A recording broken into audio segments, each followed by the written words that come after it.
take that one first faithful step forward. For me, the metaphor was stepping from the carpet onto the wood dance floor. That one step, that threshold, that I was trembling, but I had this person extending his hand saying, I got you. I got you. So be bold, break free, take that one faithful step, because I promise there's a better life on the other side.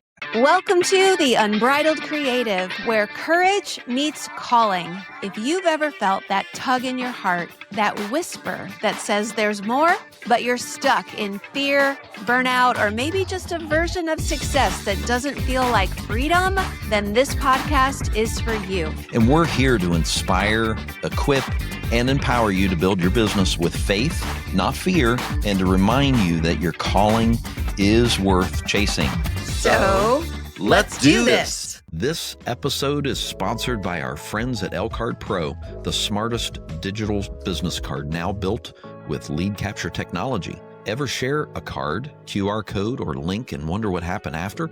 With L-Card, you actually know who's interested, even if they never fill out a form. Whether you're at a trade show, conference, or networking event, turn those quick encounters into real connections. Learn more at lcardapp.com. Okay, so today we're going to talk about what happens when life throws you over that proverbial fence. What do I mean by that? I'm talking about when something happens in your life that you did not want, that you did not expect, and it changed everything. Oh, you're kidding, Laura. That never happens.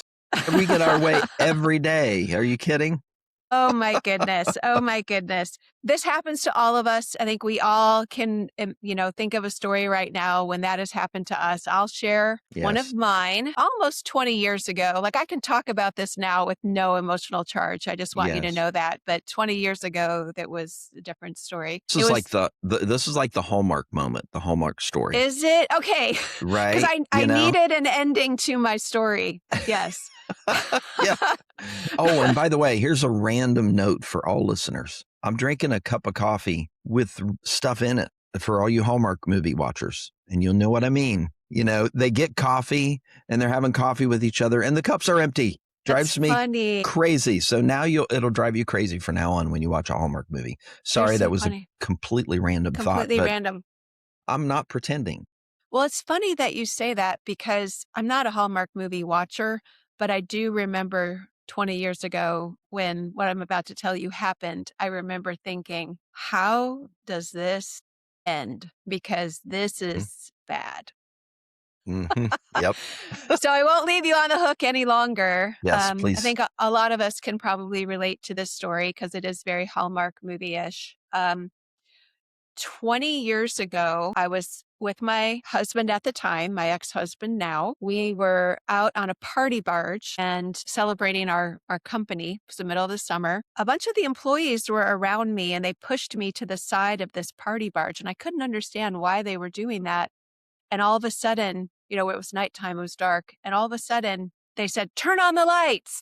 Some people yelled, turn on the lights from the lower level. I was on the upper level. And these spotlights went out into the water. And I looked down and there was my husband and my best friend, who was also his secretary, in their swimsuits in the water, all intertwined. And then they yelled, shut off the lights. Oh, gosh. And that moment changed everything. I was shocked. I was appalled.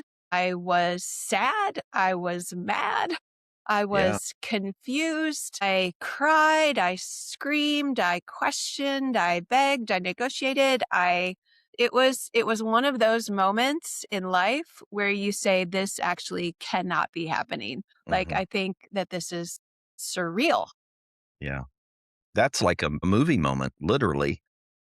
Honestly, as I looked back on it during that time, I literally thought this has got to be in a script someday. Yes. And journaling was a really important thing for me back then. And I was writing down, why did this happen and why me? And, just thinking this is a movie and it can't be real. And how's this going to, so what happened? Mm-hmm. was we, of course, divorced. What I did not realize is the affair he was having, he was actually in love with her. I thought it was just an affair and that we would, I don't know, get counseling or like figure it out and it would be okay.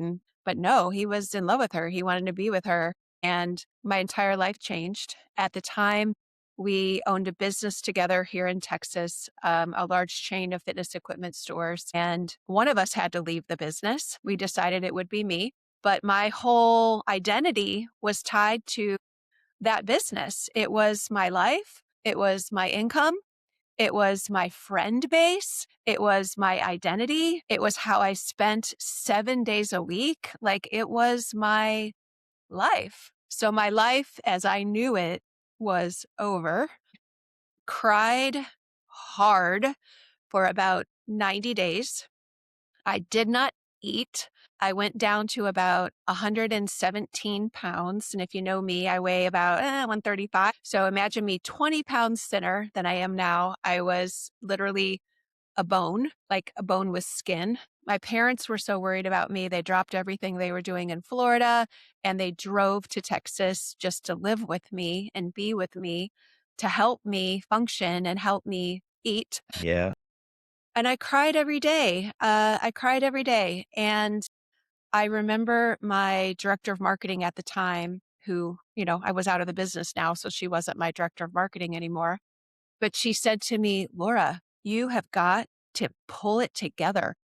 You have got to stop crying. You have got to get out of bed. You have got to figure this out.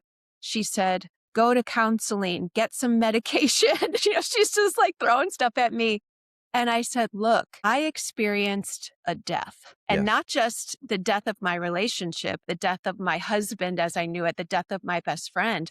It was the death of my life as I knew it. So I get to mourn. I'm sorry. I get to mourn. If I'm going to cry every day for Part of the 90 process. days, I'm going to cry every day for 90 days. If you can't handle me crying every day for 90 days, then don't be around me. But I'm not going to numb this with alcohol or drugs. I'm not going to act like it didn't happen. I'm going to mourn it. And I don't know how it's going to end, but I am at least going to give myself the permission to mourn. Yeah, that's important. Woo! A very important process. And by the way, as we talk through these stories, there's hope at the end of these stories because obviously we're both here today, many, many years later. And I have a similar story too, but there's a purpose for us telling you these deep things, these deep stories that are true stories that happen to us to relate to and to know that there is hope on the other side of that fence. That's right. Well, back then, I couldn't imagine hope. Back then, I couldn't imagine happiness. Back then, I couldn't imagine a different life. Back then, I seemed hopeless, depressed, worried, all the things. And I remember, and God's going to love this right now. I remember saying, one time I was sobbing on my kitchen floor. I'd gotten myself out of bed, but I couldn't function. And I was on my kitchen floor, tile cold floor, sobbing with my face on the floor, saying, God, if you can show me how this ends, if you can help me see a better life with happiness, then I will tell people and I will give you the glory. Like I've never told this story. It's been almost 20 years. And I just felt like today was the day for me to tell this story. But it was almost 20 years ago that I said to God, if you will show me that life can be better on the other side of tragedy, I will tell the story and I will give you the glory. And here I am. Thank you, God. Yes. Well, and you're definitely giving him the glory through all of it because we're to give him the glory in the good and the bad. That's the hard part because we're here on earth to learn how to suffer well, right? And it is very difficult to, go through hardships, deep hardships, and then and right away you don't say, "Thank you, Lord, for that. I'm so glad that No, hurt so bad." no, We're not saying no, that. no. And I had no idea about what you say all the time about we have to learn to suffer well. I've never heard that in all of my life until you and I started coaching together. And you said we have to learn how to suffer well. Can you speak into that, Trent? Like what does that mean and why do we need to do that? Well, there's a lot of places in Scripture that God guides us towards understanding what suffering is. Uh, actually, I'll give you a story, biblical story, and I'm gonna bring that story in a narrative. It's a long story because it's more of a context. If for those of you who are very familiar with the New Testament and you're familiar with the writer Paul, who wrote most of the books to people in the Bible, right? And those books were written to areas and churches, Ephesians to the church of Ephesus, and Corinthians and the church of Corinth, and those books, right? Well, what what people don't realize, and I didn't realize this for years. I've been a believer of Christ for 35 years, and I didn't know this for a long, long time, that Paul, the reason why he was able to share the gospel in such a way, number one, he was previously a Pharisee, and he was responsible for the death of many Christians. He had Stephen stoned. He had, just all kinds of atrocities because he was against Christians until Jesus, after he resurrected, came and visited him and made him blind for 3 days. He had a direct experience with Jesus and then became a believer from then on. Okay. Fast forward, he didn't jump in to be friends with all the other believers because they're like, we don't have anything, want anything to do with you. You killed our friends. So 13 years he was in exile pretty much. He put himself in it just to separate himself, except for a few times where he'd show up with Barnabas, who was his mentor, who was credible in the Christian world. So what I'm getting to is the story of Paul is Paul ends up eventually becoming a prisoner of the Romans because the Pharisees are trying to take him down and trying to make a object lesson of him, right? So what happens is Paul ends up being a prisoner and being shipped to different places to go to court or whatever situations are happening, and Roman soldiers are with him. He's even on a ship one time, and a storm comes, and he says, "Hey guys, the only way you're going to survive this, God spoke to me and said you need to cut the ropes, the backup plans." Cut the ropes, no backup plan. They thought, let's get in the rowboats and we will be rescued from the storm. Well, what God knew was they would die. So instead, God speaking through Paul says, stay with the boat, which there's some lesson plans in there. Cut the ropes, right? We've heard these stories before. And the ship ends up breaking up and they all float to shore on pieces of wood and stuff like that. And they all survive. And you think, wow, God protected Paul through that. So Paul, as he was building a fire with that wood, got bit by a poisonous snake. Guess what? It didn't affect him. So everybody was like, "Oh, you're like a god." The reason I'm telling the story is these Roman soldiers believed in Paul. They took him to different prisons. He would sit in prison, write these letters that we now read today. And the only reason he made it to all these locations is because because he couldn't afford it. He was a tent maker. He wasn't a Pharisee anymore. Couldn't make all that money. So he's making tents on the side. So he was fed. He had shelter in jail. He had a pen and paper, was able to write all these letters that we read today, inspired by the word of God. And so because he was a prisoner, he was able to share the gospel all over the place when he otherwise wouldn't have been able to. The reason I say that is context. Sometimes we go through these trials and we think, this is horrible. Why is it happening this way? God has a greater plan. And that's why we go through challenges. Sometimes we have to cut the ropes. Sometimes those ropes are cut for us. Hmm. And I think what you went through was everything. Your ship sunk. There was no rowboats. There was nothing left but you and God in that moment. You're right.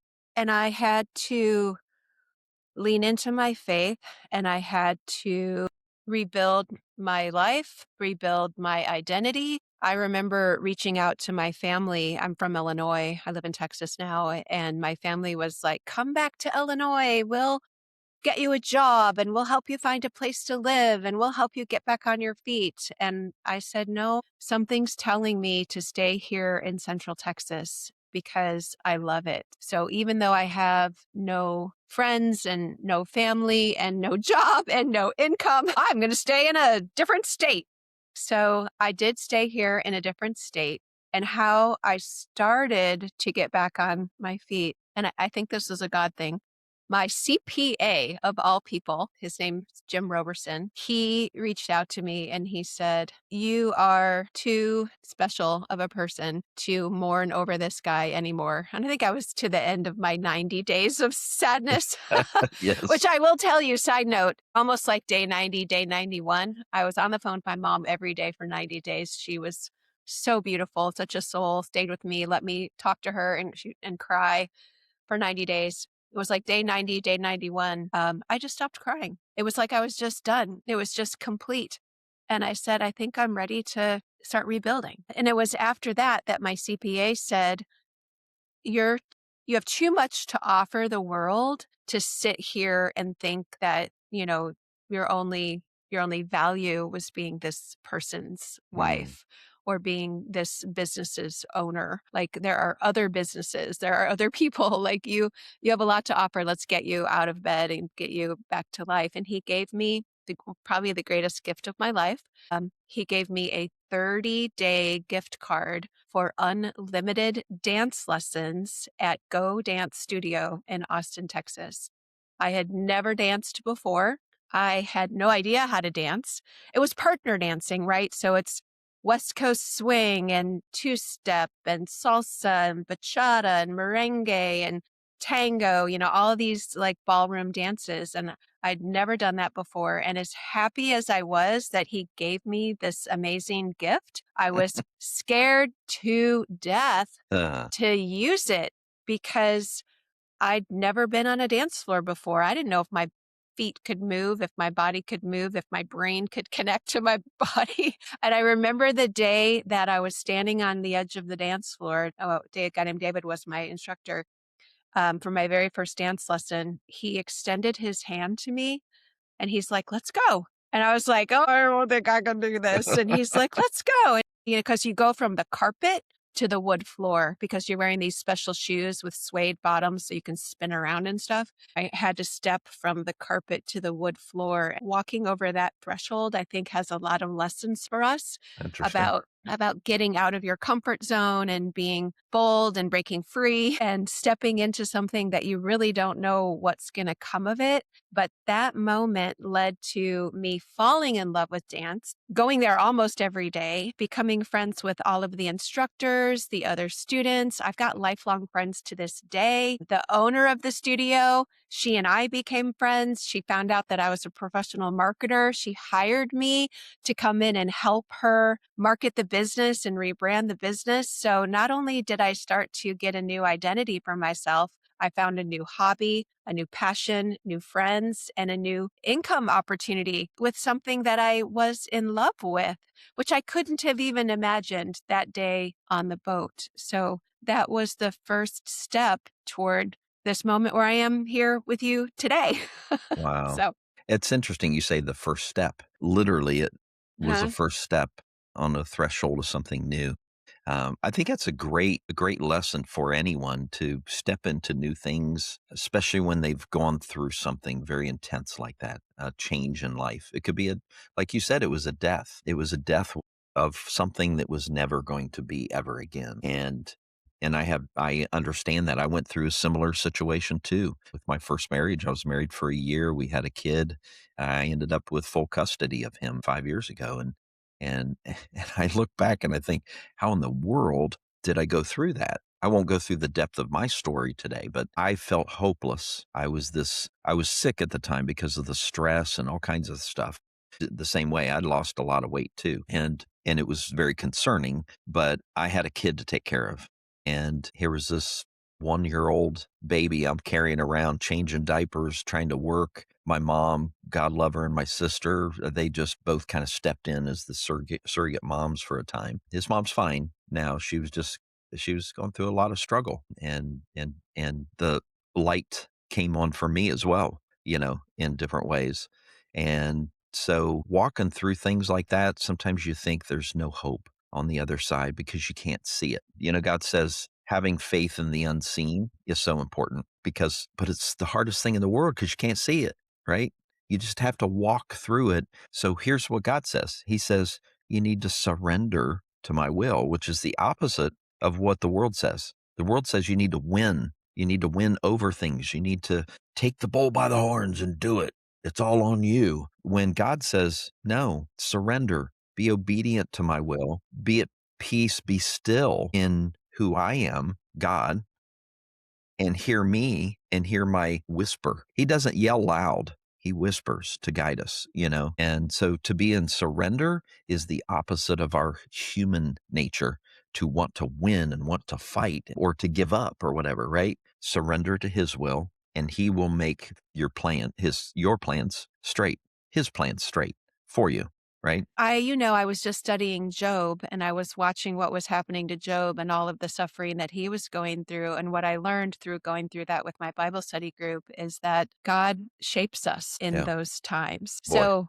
when I look back at all of that now, I say, thank goodness it happened because Yeah. I wouldn't be who I am right now without being essentially challenged to survive that, rebuild my identity. I get closer to God through it. I'm remarried. I have a wonderful son. I told him this morning, driving him to school, I'm like, if I hadn't gone through all that, you would not be here. Literally. You would still be a spirit, up in heaven, Yes. hoping to find a human family to raise you. And I said, you're the greatest blessing of my life. And I'm so grateful that all that happened. I'll tell you one little piece of the story. 10 years to the month 10 years later to the month, I got this weird text message on my phone. And we all get new phones. Like every couple of years, you get a new iPhone, whatever, right?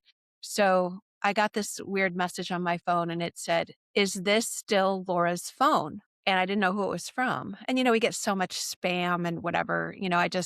I responded and I said, yes, but I don't recognize your number. So I don't know who you are. So I don't know why I even acknowledged it, but I did. And then what happened next was jaw dropping. I got the longest text message in human history. I'm surprised text messages can even be this long. And it essentially started with, it's please don't delete this message. Which, of course, who is not going to read something that starts with, please don't delete Don't delete this it. message? Now I Yes. want to read it. So I will paraphrase for you. It essentially said, I'm sorry for what happened 10 years ago. Believed things back then as truth that I know now are not truth. I believed him. Um, and she said, and he has now done to me everything he did to you 10 years ago. What And happens? she said, I want you to know that I now understand karma is real. Um, and I'm sorry that I played a part in essentially the destroying of your life and your identity. She said, can we be friends again? And I said, no. And she said, can you please forgive me? And I laughed and I said, I want you to know that I forgave you 10 years ago Mm, because I needed to be free of you guys. She was my best friend. I was taking care of her kids and her dog when they were off, whatever. Her kids called me mom number two.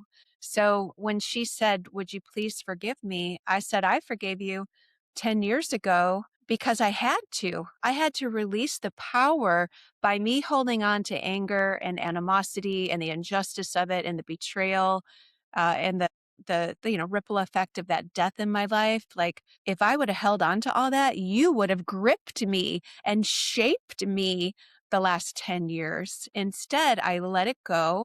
I forgave you.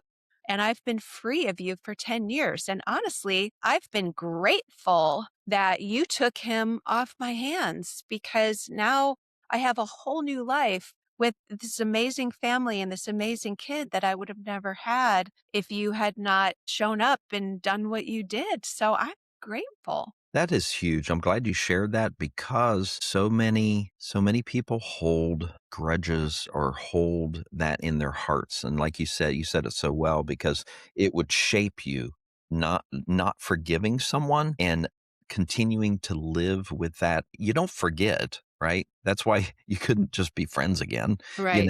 It's awkward, but at the same time that forgiveness enables you to carry on. Because I had to walk through that too, because I had to release the things. And by the way, I thought that I had forgiven my ex-wife. I thought I had forgiven her until I went on a retreat for 4 days. And when you're on a retreat for 4 days with God, with other men, things get pulled out of you you didn't know were there, right? Right.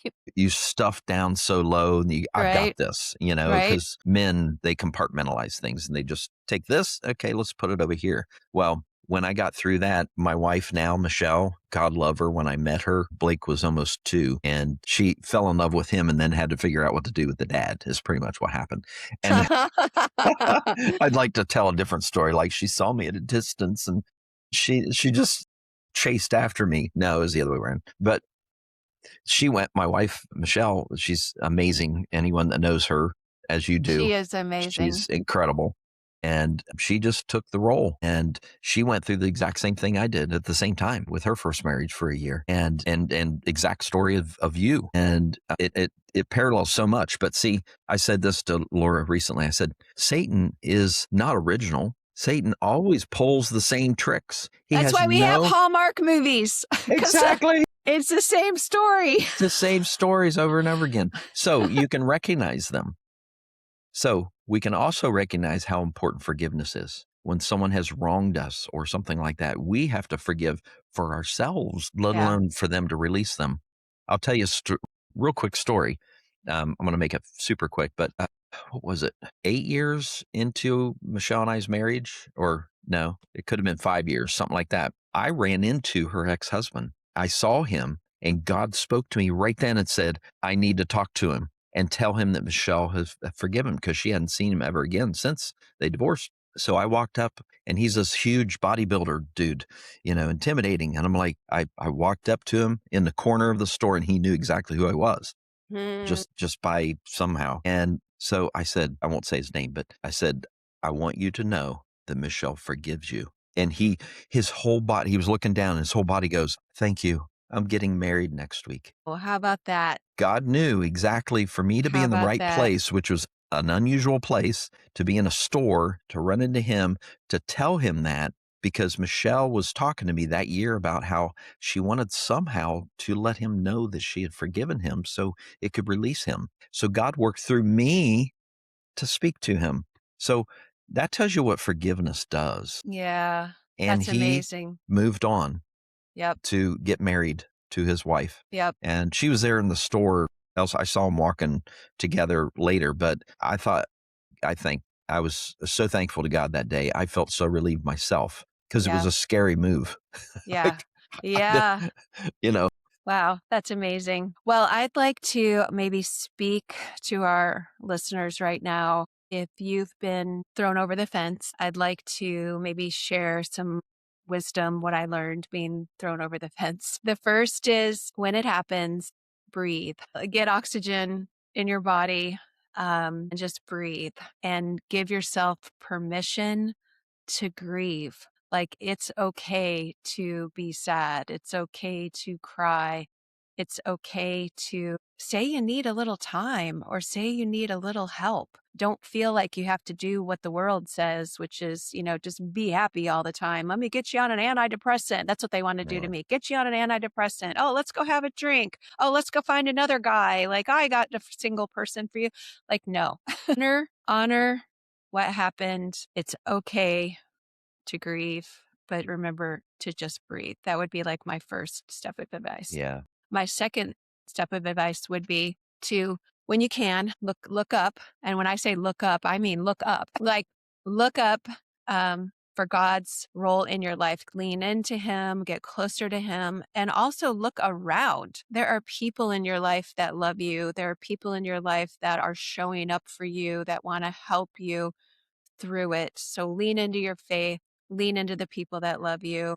And it's okay to ask for help and it's okay to get help. And then I would say, decide who you're going to be. I knew when I was sobbing on the kitchen floor with my face on that cold tile that someday I would have an ending to my Hallmark movie. And I really thought that 20 years ago. I just had no idea what the ending looked like or how long it would take me. It's been almost 20 years. But I knew back then that I wasn't going to let that moment define me. I wasn't going to let that moment shape me. I wasn't going to live with bitterness and anger and resentment and all of that in my heart. Um, my advice is decide who you're going to be. Are you going to be that person that believes everything happens for me and not to me? And you're going to use this for good. You're going to use this to lean into who God is calling you to be. And being in that was not it. So be okay with letting it go. Decide who you're going to be and step into that. And that's honestly my last step is that take that one first faithful step forward. For me, the metaphor was stepping from the carpet onto the wood dance floor. That one step, that threshold, that I was trembling, but I had this person extending his hand saying, I got you. I got you. So be The bold, threshold. break free, take that one faithful step because I promise there's a better life on the other side. Absolutely. Absolutely. And you know that you were talking about when you look up, Yeah. the tendency when you're holding on to things, you'll find yourself do this, be conscious of this, is to go like this, is to clench and to hold like this, to curl up and just to be like this. So do the opposite. Like you said, when you look up, you're wanting to accept what Open your God is hands. giving you. Yes. That's scriptural as well. To have your hands open, that is a symbology of accepting God's will over your own, surrendering your will to his will, Mm-hmm. giving your life for him Mm-hmm. to serve others unconditionally. And I Mm-hmm. tell you, when you serve other people, you don't think about yourself. That's right. It's interesting. That's right. So there's and to acknowledge, like people do in AA, like the 12 steps, the most important step is the last step. I've got several friends who been in the program for decades. The last step, and the reason they've been successful is they do the last step, which is about serving others, mentoring other people. You have to, otherwise you're inside of yourself. The first step is acknowledging you have a problem. And so that's easy to do when you're when you have a problem. So do those steps, just be free with it and release to God's will. He's got a greater plan. Well, and to your point of serving others, I had always known someday I would tell this story. I just never knew when. And it felt like today was the day. So I hope that this story, my intention was to share it to serve others. My hope was that it had inspired you in some way to know that your worst day can actually turn around and be your best day Yep. So be bold, break free, and and live unbridled. that's right. We usually do it the opposite way. So we're like, I threw that on the Laura this time. That's good. It's all right. It's all good. Thanks, See everybody. We'll see you next time. you later.